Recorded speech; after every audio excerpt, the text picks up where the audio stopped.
everyone, welcome back to the channel.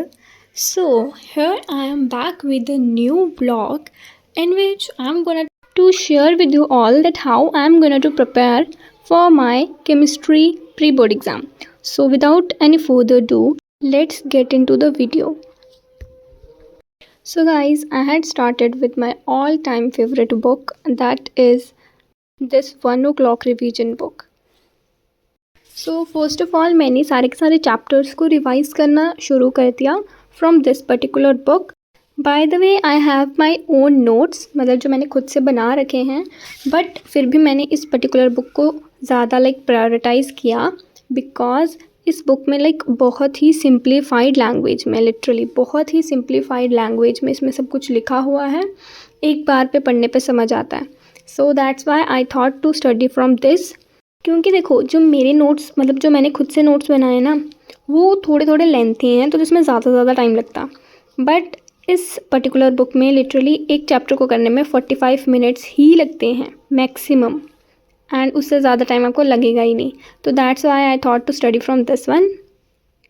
Study in the sense कि मैंने अपने सारे के सारे चैप्टर्स को रिवाइज़ कर लिया. रिवाइज़ करते करते ही साथ साथ में जो कुछ इक्वेशंस आ रही थी या जिनमें मुझे लग रहा था कि आई हैव डाउट, ठीक है, तो उनको मैं साइड बाय साइड लिख भी रही थी, मतलब लिख के प्रैक्टिस कर रही थी, so that I get to know कि मेरी मिस्टेक कहाँ हो रही है, ठीक है, क्योंकि रिएक्शंस केमिस्ट्री में ना बहुत ही ज़्यादा इंपॉर्टेंट होती हैं. By the way I have my exams tomorrow itself, and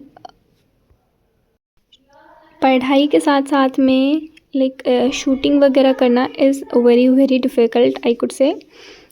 तो दैट्स वाई अभी भी मैं बहुत जल्दी ये वीडियो रिकॉर्ड कर रही हूँ, सो दैट मैं आपके साथ में शेयर कर सकूँ एटलीस्ट. तो दैट्स वाई. ऑल्सो नोट्स पे से ना पढ़ने का एक और रीज़न है मेरे पास कि नोट्स तो मैंने ऑलरेडी बहुत बार रिवाइज़ कर चुके हैं. अब I thought to study from these, क्योंकि देखो एक बारी नहीं, 2 बारी नहीं, 3 बार मैं अपने रिवीजन कर चुकी हूँ अपने नोट्स से. तो that's why I thought to go with this one. So guys, if I talk about my physics exam, तो यार वो ना बहुत ज़्यादा अच्छा नहीं गया. आई कुड नॉट से कि बहुत अच्छा गया, but it was all about okay, मतलब इट वॉज़ आउट ऑफ 60, तो उसमें से लगभग मेरे 45 प्लस तक आ जाएंगे, बस. That's all what I can say.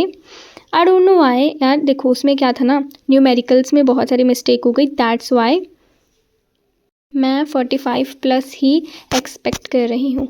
So I know बहुत ज़्यादा अच्छा नहीं गया, let's keep it aside. And इस टाइम पे केमिस्ट्री पढ़नी इंपॉर्टेंट है, तो let's get into it. After that मेरे पास में प्रदीप की गाइड पड़ी हुई थी, तो आई थॉट कि मैं उसमें से कुछ क्वेश्चन प्रैक्टिस कर लेती हूँ. तो पर चैप्टर के फर्स्ट ऑफ ऑल जो एनसीईआरटी के क्वेश्चंस थे, तो मैंने पहले वो पर्टिकुलरली क्वेश्चंस को सॉल्व किया, एंड आफ्टर दैट कुछ एडिशनल एमसीक्यूज़ वगैरह को भी सॉल्व किया, सो दैट प्रैक्टिस जो है ना वो काफ़ी अच्छे तरीके से बूस्ट हो जाए. क्योंकि देखो यार, रिवाइज़ कर लेने से ना कुछ नहीं होता. जब तक हम क्वेश्चन प्रैक्टिस नहीं ना करते, तब तक हमें हमारे डाउट्स वगैरह पता ही नहीं चलते, और उसी के साथ में जो हमारे वीक पॉइंट्स हैं वो भी हमें पता नहीं चलते हैं. सो दैट्स वाई जब भी हम लोग पढ़ाई करते हैं, रिवीजन करते हैं, उसके बाद क्वेश्चन प्रैक्टिस करना बहुत ज़्यादा इंपॉर्टेंट होता है. और तो यार क्वेश्चन प्रैक्टिस करने से ना जो भी पर्टिकुलर कॉन्सेप्ट होता है ना वो क्लियर हो जाता है. सो दैट्स वाई मेरे हिसाब से अगर आप लोग कभी भी पढ़ाई कर रहे हो ना, उसके बाद क्वेश्चन प्रैक्टिस ज़रूर से करना. आप लॉन्ग क्वेश्चन आंसर ना ही प्रैक्टिस करो, बल्कि एमसीक्यूज़ प्रैक्टिस करो, और फिर उसके बाद तुम्हें पता चल जाएगा तुम्हारा कौन सा वाला कॉन्सेप्ट वीक है, सो दैट तुम अपना वो वाला कॉन्सेप्ट अच्छे से पक्का कर सको. सो वही सारे के सारे क्वेश्चन प्रैक्टिस करने के बाद में जो मेरे को डाउट्स आ रहे थे, तो मैंने अपनी नोट्स वाली नोटबुक खोली and I started revising all the concepts जो मेरे को पहले नहीं आ रहे थे वाइल प्रैक्टिसिंग द क्वेश्चंस.